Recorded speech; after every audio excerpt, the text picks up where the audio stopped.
Ready? Yeah. All right, let's do it. All right. So, welcome everybody. We're episode 3 for the Next Level Conversations podcast. I'm here with none other than Karina Ball. Hi. And for those of you who don't know Karina Ball, she is a realtor and associate broker for Century 21 Town and Country in Shelby.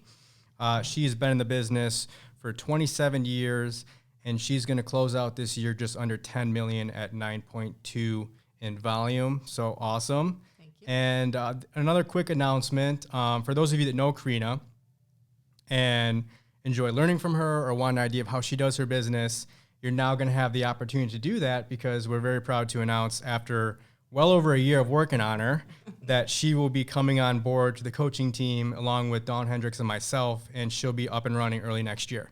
So we're super excited about that. Thank you so much for coming and welcome. Thank you very much. I am really looking forward to the opportunity for coaching, and it did take a while for me to be convinced. But being in the business for 27 years, I feel like it's important to give back. And if I can help others navigate this business, I'm excited to do that. So Yeah, and I remember we had a conversation a couple weeks ago, I think it was, and you kind of just told me you were looking for more and you wanted to get more involved. So this is the perfect opportunity for you to do that. So we're super excited. thank you very much. All right, so let's dive in. So taking us back to the start, I mean, we'd all love to know, like, what really made you get into the real estate industry?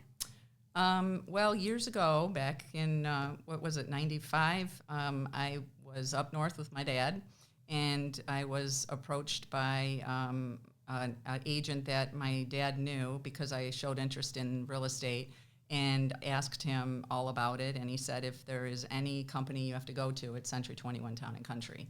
And it was a lot to do with the owner. He was key in this particular agent's life and also in my dad's, which I didn't know at the time. My dad was an electrician on his very first building, and he said, if there's anyone that will fight for you, it'll be John Kirsten. I won't say the expletive that he said, but it was pretty intense. So I wanted to have my own business. I had always dreamt about that. I wanted more free time. I thought this was a great business to have free time. Right. I found out that was not the case. But I never missed a game for my kids. I never missed an event that, in our family, and I thought that was really important. Absolutely. And so previous to you getting into real estate, did you have any sales background, any sales experience? I mean, where did you come from prior to real estate? In the beginning, I worked at an engineering firm, and then I worked for Pirelli Tire Corporation. Okay. Was one of their translators. And after that, when my son was young, I was doing daycare at home. And I just had heard about real estate, and I had always been intrigued about it. So. Okay. So you make that jump and kind of talk about what were the first couple of years like? What did you run into? What is something you learned very quickly? Like what happened when you first got in? Well, I was very lucky because I was taken under the wing of an agent in the office, a top-notch agent. She was my mentor at the time. Okay. And I also was working for her as her assistant. So really, I felt like she was giving more to me than I was, giving to her. But I was taking everything in. And back then in the company, the way it was structured, you had to go through classes to be a real estate agent. And you were not allowed to put boots on the ground till you took these classes and passed. So I felt like that foundation, and I was full-time. Mm-hmm. I didn't do a part-time job. So being a full-time real estate agent, it was sink or swim. And then the fire under me was my husband saying, if you don't make it, you don't make it. I'm not helping you. So then that was, a key thing because he had his job. So I had to make it and do it. And I think that was the best thing for me. And now he's my biggest cheerleader. So it sounds like you kind of removed the option to fail. Yeah. Like it was you're all in and it's either make it or break it. Yeah, it was. And this particular agent that got me into the business back at my dad's told me you better have 6 months worth of, your income that you were making at your job before because you're going to need it. And I did. Back then, marketing was, the Homes magazine. We walked around with books to take to clients, and we used to have to present offers in person. So it was a little more expensive then. I feel there's so many tools out there now for free that you can do. It's just hard to fail. Yeah. And maybe just scoot that a little bit closer to you. Okay, sorry. So you're in the business, you're doing a couple, like, how did you find your first deal? How about that? Like, what do you remember what the first deal was and where it came from? Open house. Open house. Yeah, open house. They walked in, and that is kind of an interesting story. They walked into my open house. I ended up listing their home and selling them a home, and that was back in I started in November of 95, so that was 96, and this spring they just sold that house that they bought back then, and I sold them a condo. So they came back, but that property was my first one. So it was open house. I did so many open houses every Sunday and sometimes Saturday too. So for you new agents out there listening, a couple of things is have at least a 6-month runway, right? Where you're going to have 6 months of expenses set aside because you're going to need it, and you are going to need it. Open houses. So would you just ask agents in your office to hold open houses on their listings? I would. As a seasoned agent, I do that now. If somebody has an open house, I always say, go and find out. Tell your front desk that you are available to do an open house. And even a buyer showing, if you're not available to do it, get a new agent to show that property for you. I think it's important. They have to get, their feet wet too. So 27 years in the business, and she's still asking to hold open houses for agents in her office. So if we're a new agent or if we're not having business right now, why in the world are we not doing that? Like, that's crazy, right? It is. I think it's important to know that this is a full-time job, and it is about meeting people. That's who gets you to the end, to the closing.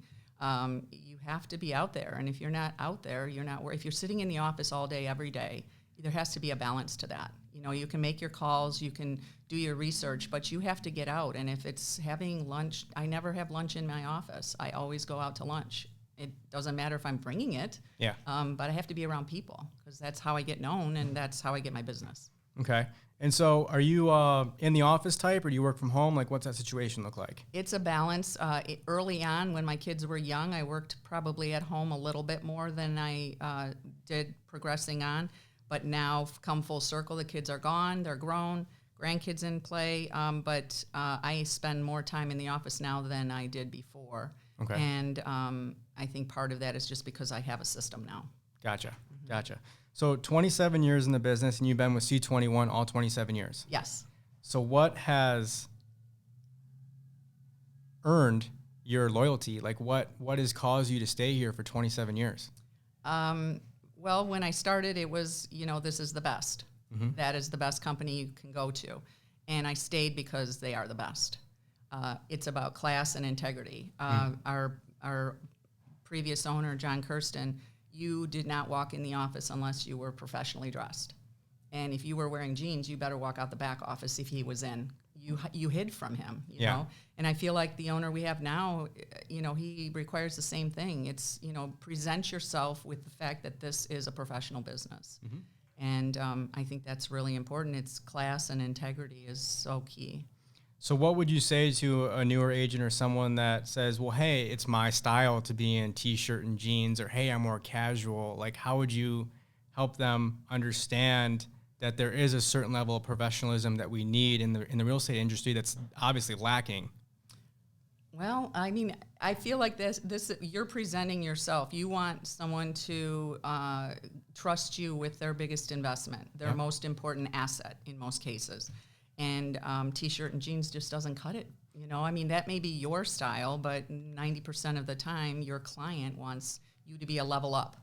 So they would like you to be a little bit, more professional and show, what you're going to do is based on how you present yourself. If I went there with ragged hair and, clothes that look the same, they're going to get that kind of service. And I feel like when you dress up, you just present yourself better. You sit up a little straighter, you look a little nicer. And I think that's key. And that kind of was drilled into my head early on in the business. Oh, yeah. I mean, professional is a huge part of it, right? Because you decide you're presenting yourself to the world of what it is you have to offer. And if you want to pride yourself in being a professional, part of that is your image and appearance, right? Yeah. Like it or not, people make assumptions and judgments within the first couple of seconds of meeting you, right? So if you show up, if you're late, or if you're not put together well, or if you're not professional, it's going to create that much more of a battle for you, and it's part of your branding too. I mean, the second that you walk out or meet someone or talk to someone on the phone, that's your personal brand. It's true, and it's hard to walk into someone's home and tell them they need to clean up, Right? get the laundry off the floor, and make sure the dishes are out of the sink when you look disheveled. You know, if you present yourself well, you're going to expect them to present their home well. Oh yeah, absolutely. And so you said you got your first deal from an open house. And so what really made you help ramp up your business? Like what really did you start doing that allowed you to be consistent and have that steady flow of income? Well, again, the fire under me, that was a big thing. I was starting to run out of money. 6 months was going by pretty quick. And I just made sure that I stayed in touch with the people that I met. Okay. If I, then it was phone numbers. Email wasn't as popular. So get phone numbers, addresses, meet people, talk to them, send them things in the mail. I stayed in touch. And that is the thread that I kept on with for 27 years. I was taught that. And you did, you had a pretty successful first year in the business, right? 8 sales. 8 sales in the first year in the business, and all that came from talking to people. Yes. I lived where I sold, and, everybody knew what I was doing, and I made sure everybody was aware I was getting into real estate, and I was learning about it. I was teaching myself, learning from other agents, doing the classes, all of that was important. And I feel like when people know you're continuing to educate yourself, that's who they want to be with. Oh, for sure. And so for you, you did 8-year transactions in the first year, which is pretty good. But how'd you go from 27 years ago, 8 transactions a year, to now doing almost $10 million in sales? And that's been pretty consistent for you, right? It is. I consistently went up even during the hard times, 07, 08. Those were some of my biggest years because I just reinvented what I had to be a real estate agent. So, there's always that ebb and flow in the business, and you either can sit still in your, sit in your laurels and say, well, this is how I do it, I'm not changing, or you can roll with it. You have to continue to, move forward and try to learn what it is that a buyer and seller want and what they need. So it sounds like it's not so much the market that controls your business, it's your actual actions that you choose to do day in and day out. Because you've seen a couple of different markets. I have. Yeah. And so 2007, 2008, you said those are some of your biggest years. How were you able to have your biggest years during the housing recession? Because I got really connected with lenders. I made sure that I had 3 or 4 different lenders that, that's where I got my foreclosures, that's where I got my short sales. And those people that I sold houses to before that were now in a situation where they didn't have their jobs anymore and they had to sell their homes, I made sure that I was their trusted advisor. I got a short sale attorney that gave me some language to use with these people so that I understood how to talk to them. But yeah, people were looking for help, and you have to be the one that can give them that help. Yeah, yeah. You can maybe just angle this down, just because. There we go. Did you do a short sale prior to 2007, 2008? No, I did not. So you didn't do a short sale. The housing market crashes. You see that that's something that you need to learn to do. So how did you actually learn how to do it? Well, when I found out about what the short sale animal was, I talked to an attorney who then had a short sale attorney. They had an extension of their law firm. Okay. And that short sale attorney sat with me and showed me the process. And at that time, the process was still evolving. So as it changed, she helped me and helped me understand that. And I was able to work with her in tandem to, okay, now these people are going to short sell, you go sell their house. And, they go to the next level of whatever it is, whether it be renting or, move out of Michigan, shut the door on your way out, kind of was the phrase back then. Yeah. So it was a lot of automotive workers. So that was basically the system, just getting out there and learning from the pros. So your pursuit to learn short sales, was that something that was initiated by yourself, or is that something a mentor encouraged you to do, or how did that come about? I did that on my own. I got to know an attorney that was a family friend, and then by having the conversation, they had the assistant that did the short sales, so I was the one that went out and did that. So you took the initiative upon yourself to say, hey, I'm noticing things are changing. I have to learn how to do this because this is part of the business, and you did it yourself. Yes, and that's an important factor in this business. We are independent contractors. We aren't spoon-fed. We aren't handheld. We have to go out. You want your business to be successful, you have to choose to do that yourself. I love it. And that's so true, because so many agents are, well, the market's doing, because if you haven't noticed, the market's changed a little bit year over year. Well, the market's doing this, the market's doing that. Yeah, we can all complain about it, but you have to get off your, take initiative and go out there and figure out how to do things differently. Otherwise, you ain't going to make it. Yes, I agree. And finding out what people are afraid of and then addressing that fear. So if everyone's afraid of the fact that the interest rates have changed and their values have changed, then go find out why and what could potentially happen and explain that. And right now, video is big. I just did a little video and I got a great return on that. And people were thanking me, texting me, saying, "Oh my gosh, I never even knew." People always say, "How's real estate?" "Oh my gosh, it's so bad. You must really be suffering, not making any money." Well, no, that's not the case. But let me explain to you why you think what you think. And I think that's important. Yeah, and you crossed a great subject, which is video. That's a huge, huge lead source and generation source we need to be using. So what typical videos do you put out? Like what kind of content do you put out? How do you come up with the content? What are you putting out? Well, again, finding out what the problem is and then trying to address it. I was doing a lot of video more earlier in the year than I was now. I got really busy and it slid through the cracks.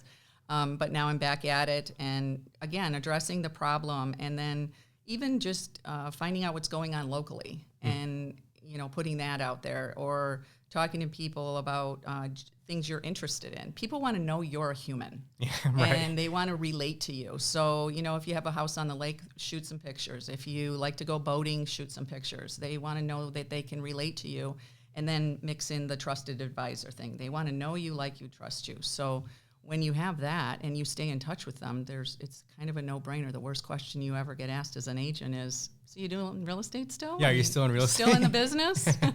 Yeah, that's like a stab right to the heart, right? Yeah.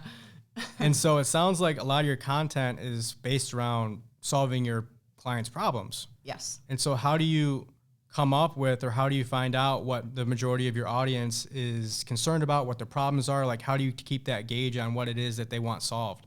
Well, I stay in touch with them. So my sphere of influence hears from me on a phone call 6 times a year. Okay. They get some sort of a mailing once a month, and they get gifts throughout the year. So, new baby, they get a gift. New dog, they get a gift. New car, I stay in touch. And when I do that, I'm talking to them. So I'm listening to what they have to say. There's 2 of these and 1 of these. Yep. So if you hear the rumblings and what they're saying and not just listen to what's on the news, then you're listening to the people that are on the ground. And I feel like those are the people that, you have to chime into. So it's really just communication, talking to people and listening to what they have to say. So you use 6 phone conversations and something every month from you? Yes, 6 minimum. Calls a year. And then once a month they get either they get a postcard and then they get their monthly state of the market letter and then the holiday gifts, St. Patrick's Day and Easter flowers and they get a flag, 4th of July, so on. And then at the end of the year, I just started this, believe 2020 Breaking Bread. I think Chris talked about that a little bit. And I go and meet with my VIPs, coffee, breakfast, lunch. It's a lot, but it's a lot. Yeah. And that's where I'm talking to people and hearing what they have to say. And when you feel the market is changing, get out and talk to your people more. What are they hearing? Yeah. Is it the same as what you're hearing? Yeah. Oh, it's all doom and gloom, right? Yes. That's all people hear is just bad, bad, bad. And so you seem to be on top of pretty much everyone in your SOI. How in the world do you manage all that? How do you keep track of it? How do you do your follow-up? Like what system are you using? There's a program called Realty Juggler. I use that. I put all my information in there. All my contacts are in there. As soon as I get somebody new, they go in. And it has a note system. And when I start to call somebody, I pull up that name and I see what I've talked to them about the last call, whether it's the new dog or the new baby, and reiterate that. They love that you remember. I mean, a lot of my people I've dealt with since, the last 10, 12, 15 years, so I've gotten to know them. Their clients and customers become friends. And those are the people that are your biggest cheerleaders. They're the ones that tell other friends and family, this is who you want to use when you buy real estate. Oh, absolutely. And so when you make that phone call, I mean, are you asking for business? Like, how does it typically go? No, typically, hey, how are you? What's new? Oh my gosh, the real estate market, I can't believe it. They know you. Yeah. They know what you do. I don't have to remind them. And I ask about their family. I ask how things are going. I don't say, if you know anybody in real estate, make sure you refer me. They already know that. They would do that because I gave them top-notch service when I was dealing with them. My most important award is my quality service award. It's not my, production or anything like that. It's the quality service award. I strive for that. And that kind of speaks dividends because, like you said when we first started, is you had someone contact you after 27 years of selling them their home to come back to you. That's the kind of loyalty that we want. But you're not going to get that unless you work your SOI and keep in touch and actually show that, look, I'm not just trying to use you for a sale. I'm keeping in touch when you buy a new house, when you get a new car, when you have a new baby, when you get a new dog. You're going to hear from me. So it's not just, hey, every time I hear from Karina, oh my God, she's going to ask me about business. She's going to ask me about business. No, she's actually calling because we have a relationship and she does care about what's going on in my life. Exactly. And I think that's important. It's I have the guy that sells me my cars. And every once in a while, he'll text me and say, hey, I saw this, I was just thinking about you. That's great. That's a great salesperson because he cares. And I'm on top of his mind and, he's thinking about me. So I think it's important to just let people know you're a human. It's about relationships. Yes, it's important to make money. Yes, we want to make an income and make a living. But you can't do that without having a relationship with somebody. When I call someone, I don't think about, I wonder if they're going to sell a house because I'd really like another $7,000 commission before the end of the year. I just don't think that way. I think, I wonder how they're doing. The stress of the holidays. This is crazy. I wonder if they got all their Christmas shopping done. Hi, how are you? And then that conversation happens. Yeah, and that, I was told early on that's called commission breath. Right? People can see it, they can smell it, they can sense it. When all it is that your main intent is not, I don't care about you.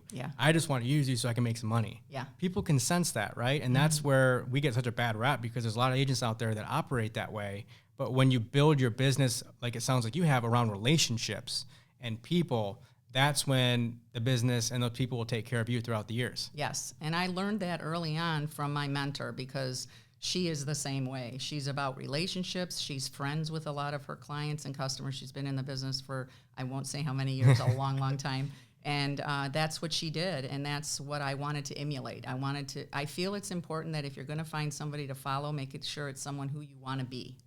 And that's the success right there. So, for example, I have a buyer that bought a condo from me a year and a half ago. Her husband passed away recently, and she was taking a trip to Florida. I did not know that. I had called her, just my normal calls, and said, how are you doing? How are things going? And she says, well, I'm on my way to see my sister in Florida. I got her sister's address in Florida, and I had flowers delivered so they would be there when she got in. Wow. She called me crying on the phone. Those little tiny things you can think about mean so much. I mean, she's not going to sell that condo anytime soon. But she will refer me. Absolutely. And it warmed her heart, and that's more important than anything, I think. Well, let's just go on the next step. I mean, that's part of not only your customer service, but again, your relationship building with these people, because you do care about how it is that they're doing, what's happening in their life, and that breeds loyalty, right? Because people want to stay loyal to people who take care of them. Yeah, because if you think about it, if she did want to sell her condo and she put somebody else's sign in her window and I happened to drive by, she would feel horrible. Oh, I'm sure. She better. No, I'm kidding. No, for me, it is really just about relationships. And I feel like that just breeds loyalty. Yeah. Like you said. Take care of people and they'll take care of you. True. Okay. So you've been in the business for 27 years. You've seen a lot of different markets and a lot of different things. What would you say, if you had to narrow it down to a couple key points, what are the most important lessons you've learned over your career? Integrity. You have to work with integrity, stay honest. It's not just about getting the deal done. You have to make sure that you are loyal and honest with your clients and customers. Sometimes the bad news is the bad news and you have to tell it. And negotiations are very important. We're getting into a market now where that's going to be very critical. So learn those skills. Some people have them and have kind of lost them because we had that fun time that we just passed through.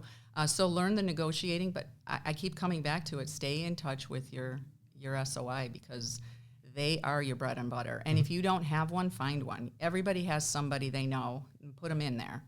It doesn't mean they bought or sold a house with you. It means that they are people that will cheer for you for your success. Okay.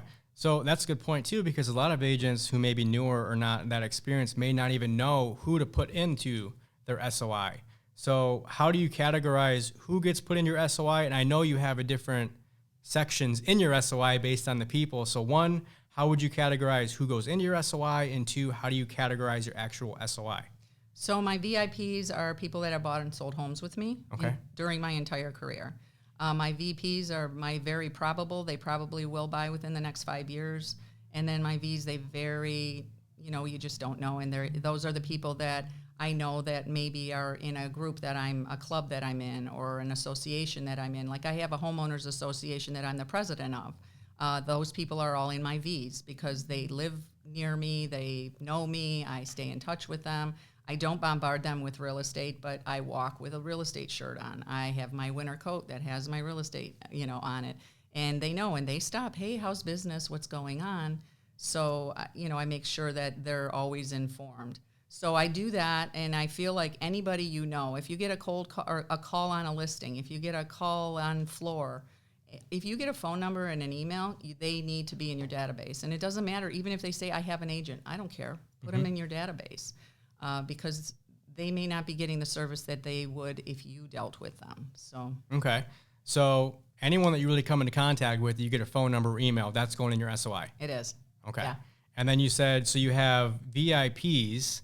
What other sections do you have that you categorize for your SOI?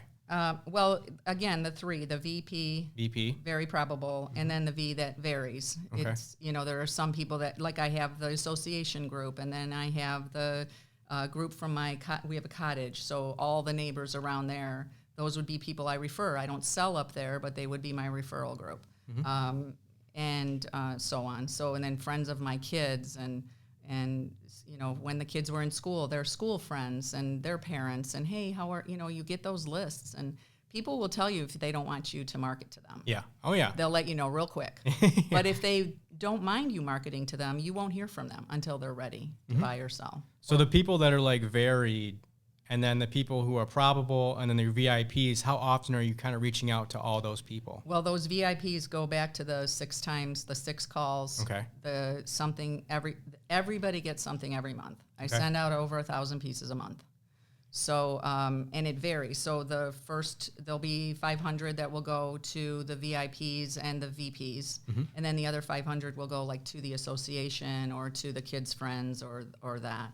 So it fluctuates, but they get hit every year. They know. And I have my son, he's 33 years old, and his friends will be like, oh, your mom, she does real estate, got to call her. I'm showing 11 houses to one of his friends' wives tomorrow. Wow. And they're moving up from the UP, and they're excited. So, but I got the call. He didn't even say, Mom, they're moving. They just called me because they remembered that that's what I do, because they get postcards. You're consistent, though. That's what I keep hearing. It's consistency. You got it, because you can't just do it a couple times and expect something to happen. You got to be consistent with it. Right. And I always say the money I spend every year, if I get one deal out of it, it's worth it. Yeah. I can do, one deal will pay for 2 years. So. Absolutely. And so we've noticed a little bit of a change in the market year over year over the past couple of years. What have you noticed? What have been the biggest changes for you? And what are you kind of running into out there? So because I've been in the business a while, 27 years, as you keep reminding me. That's a badge of honor. That's why I keep reminding you. That's legendary. Great. Yeah. What I've noticed is that the interest rates have changed, and people have more time to make decisions. And people that have been in the business, 10 plus, this is the market we like. I am happy that this is happening, because I felt bad for buyers and sellers that were going to homes, or buyers that were going to homes and saw 10 people behind them and wondered, am I going to get it? The anxiety, the stress, then overpaying and wondering if they made the right choice, giving up inspections, and not worrying about appraisals because they would pay over. That's not a good market. Yeah. And sellers were, just so overwhelmed. And a lot of these sales, the first one didn't stick because they saw the house again and said, oh, no, we're backing off. I can't believe we bought this. Now people have time. Yeah. And it's a little bit more of a relaxed market. So buyers have more time to make decisions. Sellers have more time to investigate the buyer. And I think it's important that that's where we should be. 2% was out of control. Yeah. And I mean, when I started in the business, we were in double digits. People would put an EMD on a visa. Wow. So it was a different market. Yeah. 6, 7%, 5, anything under 10 is not a bad market. People were buying a payment the last couple of years. Yeah. They weren't buying the nut. Yeah. So now they're buying a house, the full price, and that makes a big difference. Yeah. Yeah, I never thought about that. People were buying the payment. They weren't actually buying the house. Yeah, they were renting. Yeah. And they said, oh, this rate's great. So, and there may be some assumable mortgages out there right now with those lower interest rates that are appealing to buyers out there too. So sell it that way. Yeah. So I'm going to ask you to look into your crystal ball, Karina ball. Where do you see the market going in the next 12, 24, 36 months? I mean, do you think that we're going to balance out? Do you think things are going to go up or down? Like, if you had to guess, what do you think? So those are questions I get asked by buyers and sellers, and my answer is always, I don't have that crystal ball. I wish I did. Yeah. I lean on my lenders, and I lean on the past history of what it says. I feel like our rates are going to head towards the 5, 6, maybe 7% next year. The prices are still really good. If you look at year over year, where we are right now and what we've done, we're in the beginning of this year's price point. Mm-hmm. We could drop 28% and be at the beginning of 2020 price point. Wow. 28% wow. increase. That's crazy. That is crazy. So even if we did that, which no one's saying that's going to happen, that is sky is falling. Even if we did that, people still have a lot of equity in their home, and they're not going to lose their home. Jobs aren't flying off the shelves. People aren't losing their livelihood. They're starting to come back into the workforce. They have great opportunity. So I think it's a great time to be in real estate. You just have to work a little harder. You're going to have to do marketing. Mm-hmm. You're going to have to explain to buyers and sellers how it works, and you're going to have to do some negotiating. And I feel like the sellers of the market we're in right now are the ones that are going to have the biggest adjustment, because they want the May flurry that we had. Yeah. People standing at the door waiting to get in, and they don't have that now. So it's your job to explain that at the point of listing and say, this is where we're at, this is what's going to happen. So it sounds like you're on top of stuff and you got numbers ready. So when you go out and present to a seller, and let's say that you're talking to a seller who wants that May flurry, right? That says, yeah, I want 10 people lined up after we put the sign in the yard. How are you, preparing them and bringing them back down to reality about the market that we're actually in? By showing them more current statistics. Okay. So the sales that happened 6 months ago, we can't use. So we need to go to 30 days, maybe 60, but I prefer 30 days. And explain to them that this is the market that we're in, and look at the days on the market. That's an important report right now. Mm-hmm. How many days has a property been on the market? Because it's very different than what they were in May. And there is that, exception to the rule, that beautiful home that looks like Pottery Barn, and, Chip and Joanna Gaines just ran through it. Yeah. That's what people want. They don't want to do any work to the house. So it may sit a little while if it's tired. Or let's try to help it look a little bit more lively and do that. But in regards to time on the market, I think the proof is right there. You can't argue with that. And if they say, well, I want to do this, then go ahead and do that. Don't ever reject. I've never rejected a listing because of price. I just say, after 2 weeks, we're going to have an evaluation because this is the price I want. I hope I'm wrong at the lower number and you're right at the higher number, because not only will you get paid more, I will too. Absolutely. Absolutely. So, just bring in the real stats, right? Because we can't just say, the market's changed and not have data to prove it. Exactly. Right? So bringing that into your point of days on market, I think the last market updates that I did last month, for the whole state, we're averaging about 31, 32 days on market, which 6 to 8 months ago was like unheard of. 30 days to sell my home, that's like 6 years, right? Exactly. What's wrong with it? Yeah. Yeah. And so that's moving, again, back to a balanced market. And I think that really exposes and scares a lot of agents, because I think a lot of agents were dependent on the market that we've had over the last couple of years and didn't have to do the extra work and didn't have to make the extra calls and didn't have to negotiate and do all these things, which is why there's a lot of shock that's happened over the last 6, 12 months. And agents now realize that they have to get back to the basics. Yeah, sharpen the tools. Mm-hmm. Learn how to negotiate. Learn how to make sure that you're priced right. Learn how to make that weekly call to your sellers. Oh, we're still not sold, but this is why. Mm-hmm. So what are we going to do? Yep. You're buying your house back again this week. What are we going to do? Those are the conversations that you have to have with your clients. And if you stay missing in action, then eventually so will they. They're going to fire you. So when you take a listing on, how often are you communicating with that seller? And like, what are you providing to them? Is it weekly? Is it biweekly? Like, how often are you touching base? I always provide feedback after a showing. I try to get it as soon as I can from the agent. Every Tuesday I call and let them know what's happening, what has happened in the past, what's coming forward.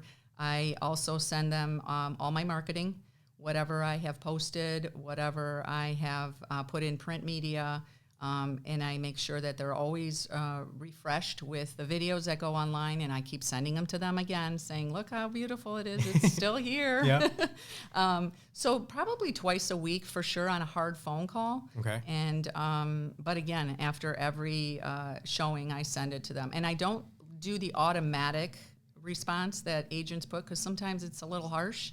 So I try to make it a phone call because again, they want to hear your voice, or the text. If they're just bent on getting the text instead of the call, I'll text them. This is the feedback. So so do you ask your sellers what preferred communication method they like? Yes. Before you, okay. Yes, I do.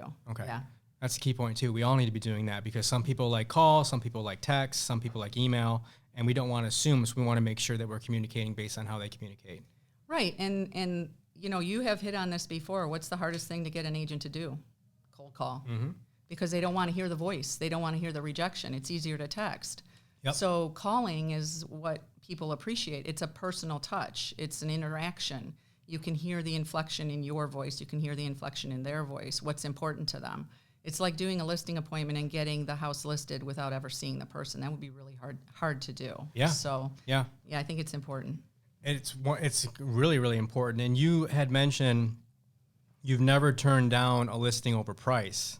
I would love to hear your opinion on commission, though. Have you ever turned down a listing on commission? Where do you stand on 5% discounted commission? I don't think we've talked about this, and I'd love to hear your point of view.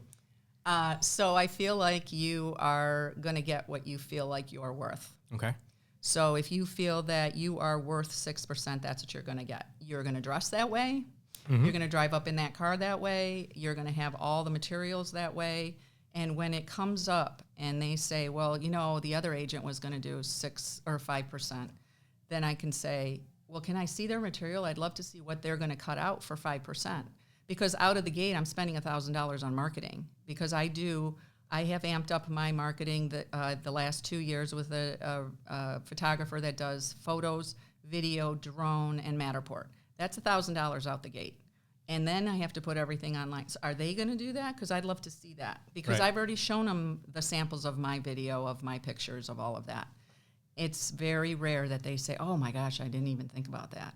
So the market we were in, it was a lot more of a, it was a common question. Well, you're only going to sell, it's going to take 3 days. We're going to be, sold. Right. Now I don't see a commission objection coming up as often as we did before. So It's been a very long time since I've had to cut a commission, and I say had to because there are times where you just have to. Yeah. Yeah. Okay. So if you have to, there's no way about it, you'd be open to doing it as long as it made sense. As long as it made sense. Okay. Yeah. All right. So, yeah, because, a lot of agents, even your SOI, they're probably going to start to interview more than a couple agents. Probably not your SOI because of the way you take care of them. But everybody else, buyers and sellers are going to want second opinions just because now it's not going to be, I'm going to go with the agent who's right in front of me, which they did over the last couple of years because it didn't really matter that much. Right. Now it's, no, I want the best agent who's going to negotiate, who knows how to price, who's going to market, who's going to do the things that you do. And so in a competitive situation, a lot of agents are running, well, I'll do 4.5%, I'll do 5%, because that's their key selling point. It's not that I'm the best agent that can get your home sold for the highest possible price and take care of you. It's that I'm the cheapest. Mm-hmm. Well, and I feel like you have to have the integrity to say I'm not the cheapest. Yeah.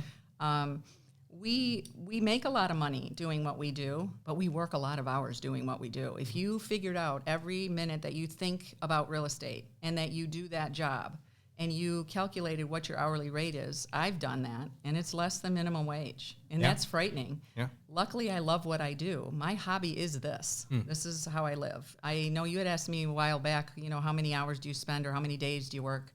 And I work 7 days. Not that I'm at the office 7 days a week, but if someone calls me, I'm going to answer the phone. I pick it up. You just never know. I've sold homes on I've sold them on every holiday. Easter, Christmas, Thanksgiving, New Year's.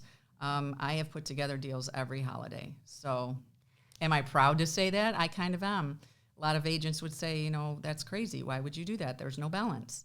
But I find my own balance when I don't need to be busy or am working. When there are downtimes in the market too, and in your own business, you have 4 listings last month, and okay, now it's a little slow because the closings are coming in. I can spend time. I can go to dinner. I can go up north. So you have to find your own balance. There's not a hard calculated way to do that. Oh, yeah. And it's personal preference, right? And for you, it's not so much, it sounds like work, like this is a passion, almost like Chris and I were talking about. It's an obsession. Like you love it. It you is. love to be in it. You love to do it. Yeah. And so when you view it like that, it's not really working 6 to 7 days a week because you're enjoying what you're doing. Yeah. I mean, I talk about it everywhere I go. Yeah. I mean, probably to nauseum to other people, but It's clearly working.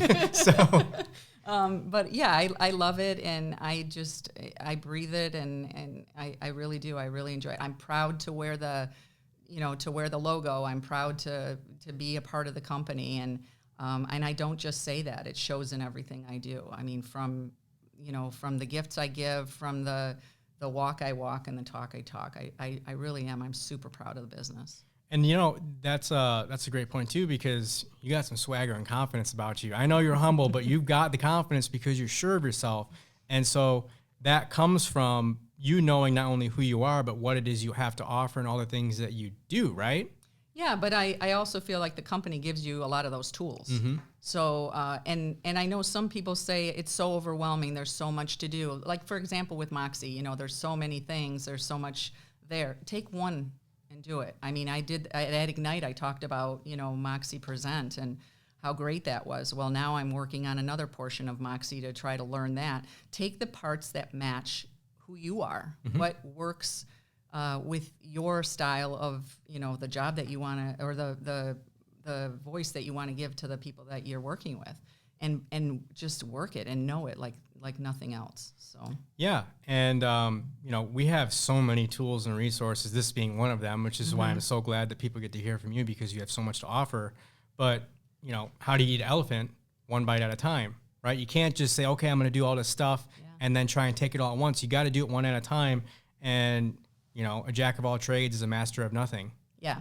And, it's funny because people say, well, what do you use, to keep everything together? And like I said, the CRM, it's $100 a year. Yeah. I feel like you can use the most expensive CRM. I feel like the most expensive CRM is the one you don't use. Yeah.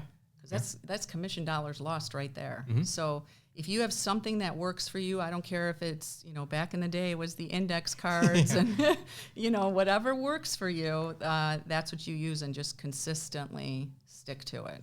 And yesterday on our prep call, you had brought something up to me which blew my mind, which was, what do you do regarding your hand delivery thing for your VIP clients every day, which you're still doing? Please share that because people need to hear this.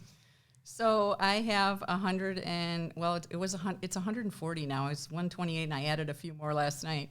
I buy pump soaps, and I have a little contest that I do with them, and I hand deliver them to every address. I have a list in my car that I'm going to be doing my Clarkston clients and Grand Blanc clients after this. I deliver them. I put them on their doorknob. I send them a text, just left you a little something, and then they take a picture of them with the soap and send it to me, and they're entered into a contest. This is the first year of the contest. Before, it was just always the gift, but it's another touch, and it's another, hey, thanks, and they love it. And one year I did it with wrapping paper, and I said, hey, thanks for helping me wrap up a new, successful 2020, I think it was.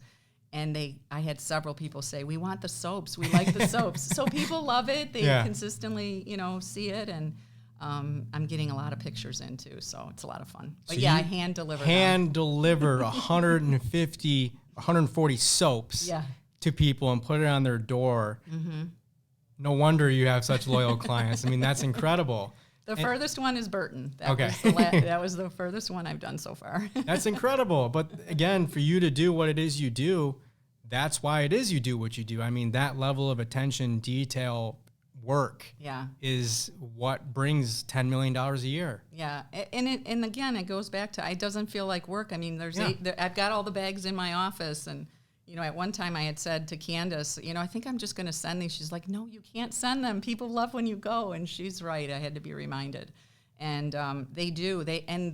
the age of the Ring camera now is great because you can wave at the Ring, and some of them send that video to me and say, "You're so crazy," So yeah, it's worth every dime I spend on the gas, the time, because if I wasn't doing that, what would I be doing? Yeah, all the agents I've talked to, I've never heard someone that does that. So that's incredible. Huge kudos to you.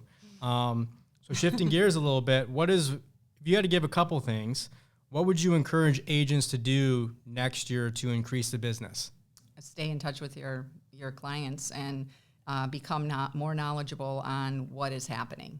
I am tied at the hip with our lender, Tony, and the lender, and he always keeps me up to date on what's happening, the fear factor, what's out there, and try to dispel those fears. And he gives me the truth. And then, Rick Linnell, the attorney, staying in touch with him, what are some of your crazy cases you've had and what's going on in the market? Title company, what have you seen? What crazy closings are happening out there? Those are free phone calls to give you knowledge. You don't have to pay for any of that. And then, again, staying connected with your people and making sure that you're out there, that you're seen. The agent that they're going to hire is the one that they've met. And make sure that you meet people and they know what you do. And do those open houses, get out there and see the people. If you have a listing and you do an open house, it's not to sell that listing. It'd be great, and I've done it, but it's to meet people. And some of them have agents when they come through that open house. Why are they in there without their agent? Yeah. And I have a business card that says, the front of it says, I'm taken. And on the back it says, my real estate agent, Karina Ball, she's my agent. This is her number. This is her information. And I can't tell you how many agents have said, what a great idea. That's really nice. But I've only had one agent from an open house call me and say, I got this card from one of your clients. Because if an agent or if a client says they want to go see an open house, I'm going with them. Yeah. Or, you know what, let me show it to you without you going into the open house privately. Just us. We can tool through it a little bit longer than you going into the open house. And they prefer that. It's a private showing. So I just think it's so important to keep the people that you've worked with close to your vest, because those are the people that will continue your success and make sure that they are spreading the word about what you do. So again, recurring thing, relationships, not only from your SOI, but lenders, title companies, attorneys, to get an idea of what's going on. And so that's all relationships, right? It's just keeping in touch with people who you have relationships with to get an idea of what's going on. Yeah, every year I look at the business in the past and I say, well, geez, this group I sold, this much. And I look at 9.2. Yes, last year it was, I think, 8.8 or 8 points. I'm not sure. And the end of last year, I thought, geez, I don't know how good this year's going to be coming up because I sold all those big houses, what's going to happen? And all of a sudden, you're making all these calls and one house that a client of mine, she wanted to sell for sale by owner. This was probably $4 million worth of my business came from that person because I contacted her. I said, how dare you sell your house without talking to me first? She says, well, we think that maybe if we don't have to pay the commission, we can get this. I said, well, how would you feel if I told you can get more money than what you're going to list the house for? You still pay my commission and you walk away with a bigger check. Oh my gosh, how can you do that? Long story short, listed her house, went through the neighborhood, told everybody about the house when I did the open house, and ended up listing 4 more homes in that house, in that neighborhood, all over $700,000. So how are you not doing that when you're listing a property, letting everybody around know, doing the postcards? I send out 400 pieces of mail at every listing, at every sale, letting the neighbors know that you have a property for sale because they want to pick their neighbors. Yeah. And if they're interested in selling, then they watch, is she doing an open house? Is she putting out nice flyers? Those neighbors see the flyer. What's she doing? You always have to make sure that you understand you're being watched. Yeah. Always. And it comes out in your pictures, in your marketing, in what you put in those homes, in the way you dress, in the car you drive. All those things are very important. And all stems back to that's why you charge 6%. Yeah. Because you earn it. You do all these things. I think I'm going to go to 7. Why not, right? With everything you do, it's reasonable. And so what would you say to an agent? Because it's funny, I work with a lot of agents, and we call SOI, FSBOs, expireds, but the one they have the biggest challenge in contacting is their SOI, people they know. They feel uncomfortable. So what would you say to an agent who says, well, I don't want to call my SOI because it's weird, I don't want to bother them? Like, what advice or what would you say? I don't understand that because they already know you. Yeah. I think maybe changing the language. Instead of thinking that you're calling them to get a sale or a listing, you're calling them to continue to build that relationship. Just talk to them like you would call your girlfriend that you call every day, or your buddy that you call every day, or your mom, whoever it is. Just call and, how are you doing? Take notes. Make sure you take notes on every call, and that those notes are accessible when you make the call again. People want to know that you're interested in their life. We're in such an age of technology where it's so easy to get lost in the shuffle. Then we had, this miserable pandemic we had.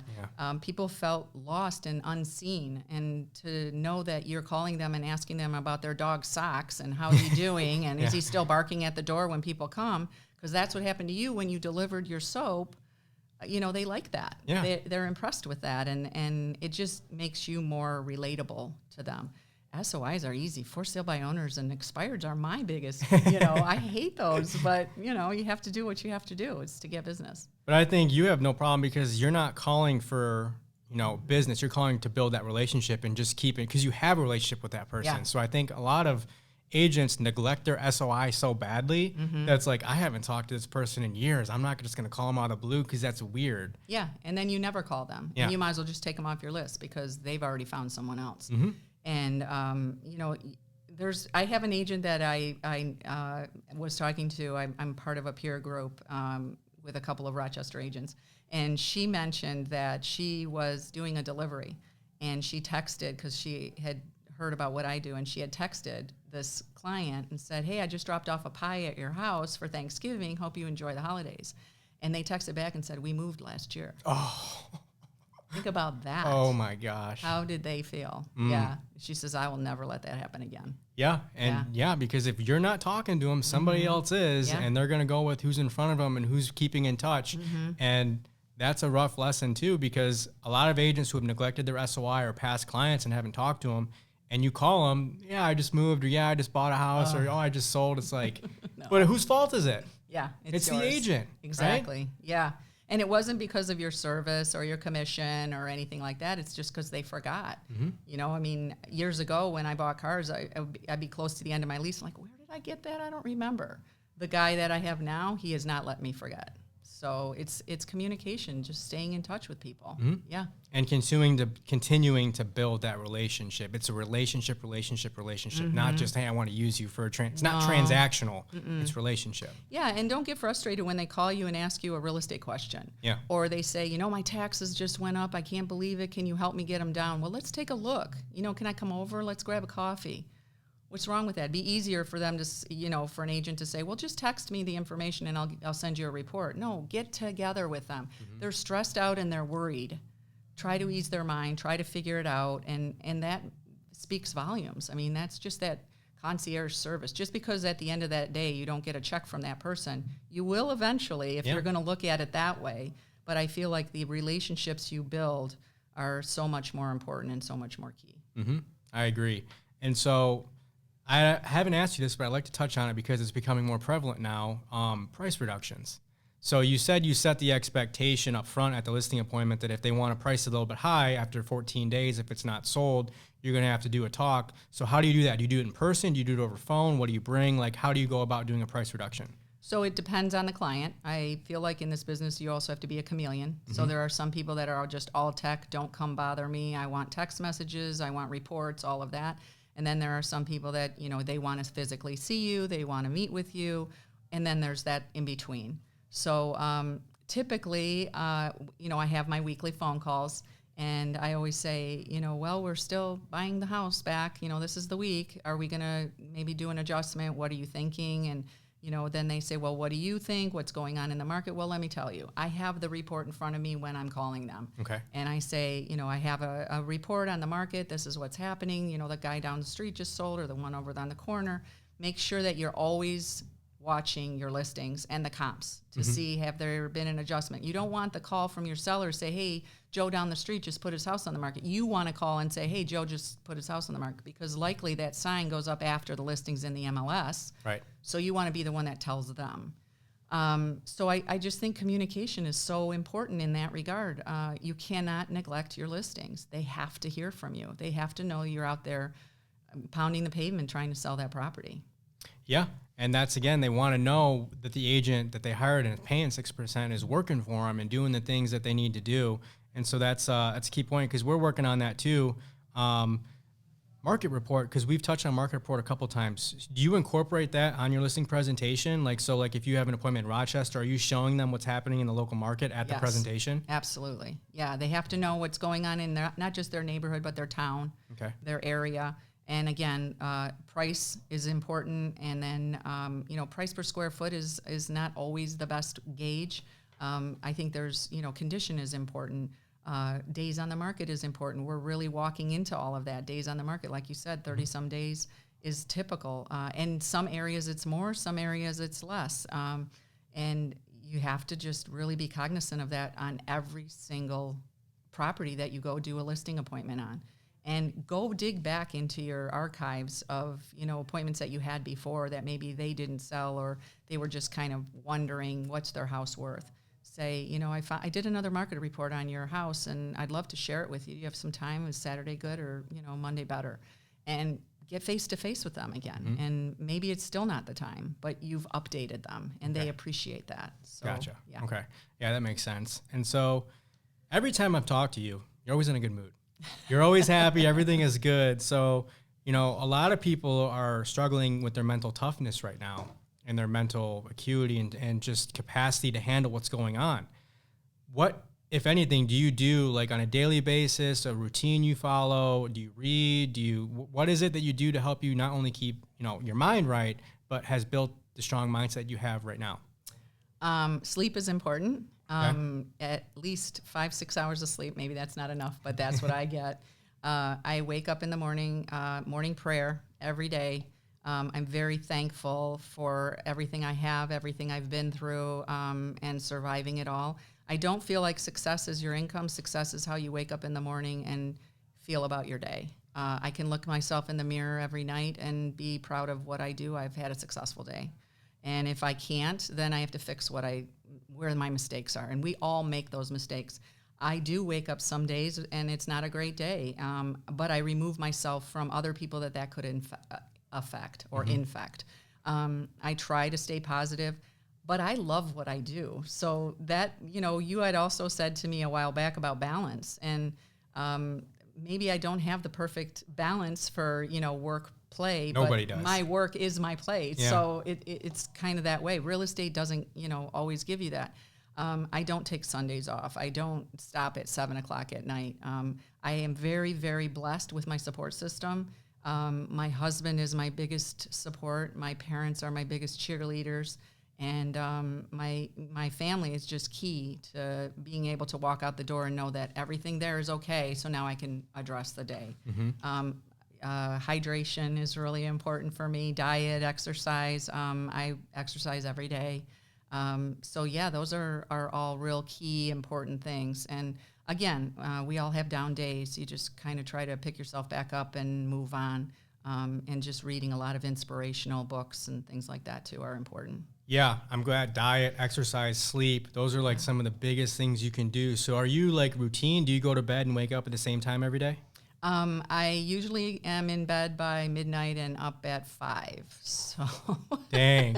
And it's a natural clock. It just happens. But my husband's the same way. He's, we both are it just happens that way. But see, I'm excited to get up and do what I got to do. And that quiet hour, first hour in the morning is when I either can, do my prayer, do my meditation, do my rituals, and then move about the day of breakfast and going for my morning walk and exercising and all of that. So, yeah. Mm-hmm. That's great, though, because that way you've built that routine so your body knows exactly what to expect the day and your mind is right. And because like you said, if you're just listening to what's going on, there's so much negative, and it's almost impossible to be positive. If you're not careful about what you're feeding yourself, your mind and your body, and if you're not exercising, if you don't have some sort of stress outlet, I mean, you'll eat yourself alive. So my husband and I don't watch the news in the morning, because that sets the tone for your day. Yeah. So every once in a while we slip and we'll turn on something and then just, shake our head and say, no, we said we weren't going to do this. So some comedy show will go on or just music. Mm-hmm. And then at night, if we are watching TV or something's on, 30 minutes and that's it. We're done. You can get your highlights and move on. And you just can't listen to it all too much. And diving into that phone is so dangerous. Oh my God, I know. You know, you have to be very careful. You can say, well, I'm learning. I'm watching a video. I just learned how to do this. Yeah, but it's the next 8 and 10 and 12 an hour that you watched after that. That gets you. So, yeah. Just be careful of the content that you consume. So do you read at all or listen to podcasts or what do you get? Well, I listen to this podcast. That's right. I do read, but I listen to most of my books online. Audible is a fixture in my car, and I like to do that. And I have probably about 8 books open and try, just depending on the mood and what I need. Do I need the pick-me-up? Do I need to really hone in on the business, or do I just need a lighthearted, story to listen to? We aren't big TV watchers, here and there maybe, but we'll sit in front of the TV, but he'll have his computer open and I'll have mine. So, but there is the balance, tonight's date night. So we're going to be out going to dinner. I have no idea where. He tells me it's a surprise. So we do try to do balance. And we have our cottage up north and go there and try to just tune out and take time. Awesome. Yeah. That's awesome. I love the date night idea. That's great.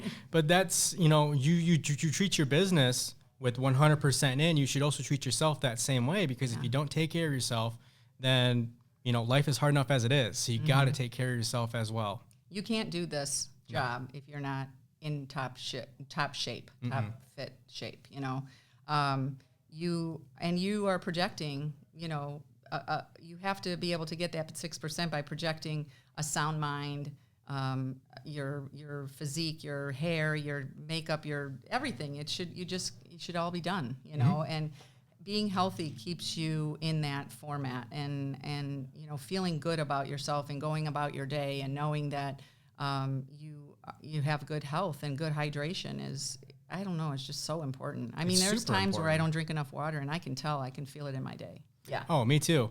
And it's been an hour. Has it? Yes, really? It's already been an hour. So I open to you. Anything else you wanted to share or touch on or hit before we sign off? I just want to touch on the climate of this company. Okay. Yes, please. I think it is so important. We have it in our office. I feel it in some of the other offices that I visited. I can't talk about the Caldwell Banker side aside from what I've seen, on different events. But I feel the same way. Everyone in this company is so approachable. And I had mentioned to you yesterday, I think it'd be really cool to do one of our big events. And you draw a number when you walk in the door, and everybody has to sit at a table with someone they don't know. Yeah. Because we all go in and we sit with our posse, with our group. And we don't get to know the people that are at that table or the people that are at that table unless they're up on stage or whatever. Like, get to know your peers. We're all in this together. Like, we should be the group that support each other, that cheer each other. I love the top listing agent, top sales agent. How many appointments did you go on? I like the contest you and Dawn are doing. Yeah. I just think it's so important to be cheered on in this business because it is a very lonely business. You're in your car by yourself driving around, and your head can play games with you. So I feel like if we can cheer each other on and know that people like me and other agents that are mentors, that we can be approached. You have a question about real estate, please ask me, because I love this business, and if I don't have the answer, I'll help you find it. So I just feel like it's such a great company, and the climate is there, and that's really why I wanted to go into the coaching, is to be able to help people that really want to learn. I did it when I started. I went to the agent that I knew was top-notch, Class A, and I learned from her, and I don't regret it a day of my life. Yeah, and I think it's worked out pretty well so far. Thank you. And that's a great point, because we are, a lot of offices, and I've been a part of some offices that are more, I'm not going to share my secrets with you. I don't want you to do better than me. Like, yeah, go ahead and do what you want, but don't do better than me. That's not what we have here. Like, that's why part of why I'm doing this is because I want to bring other people on to share what you do, what Dawn does, what other people that agents can learn from, because it's a collaborative environment, and we really do want you to do what it is you want to do and accomplish what you want to do, which is why we're always doing so much stuff to make sure that we can get you where you want to go. Right. I mean, the one agent that I mentored years ago, I think she's been in the business 8 years now. She kicked my butt last year, and she's kicking my butt this year. And I'm so excited for that. I don't look at it as a threat. I'm not competitive with her on that. I'm so excited, and I tell her that all the time. Like, this is amazing, you know? And she did it. I just helped her with the tools, but she took that. She is not my accomplishment. She just took it and ran with it. So if you can give somebody the tools, they have to use them. Jared James says that all the time. You know, you can teach anybody all your secrets. Oh, yeah. If they don't use them, they're not going to be successful. And so you just have to be able to go out there and implement the things that you've learned. Oh, just wait until you start getting into coaching because you see that pretty clear. So, Karina Ball, thank you so much for taking the time to be here and sharing your wealth of knowledge to everybody. Like we started off, she will be part of the coaching department early next year. So if you want to work with her or learn from her, you will now have the opportunity to do that. It's going to be a great addition. I couldn't be more excited for you to come on board. And again, thank you so much for taking the time to do this. I know a lot of agents are going to appreciate this and they wanted to hear from you. So thank you. Guys, like, comment, subscribe, give us some feedback. Let us know what you think, and keep an eye out for the next one. Karina, thank you. Thank you so much. I appreciate it.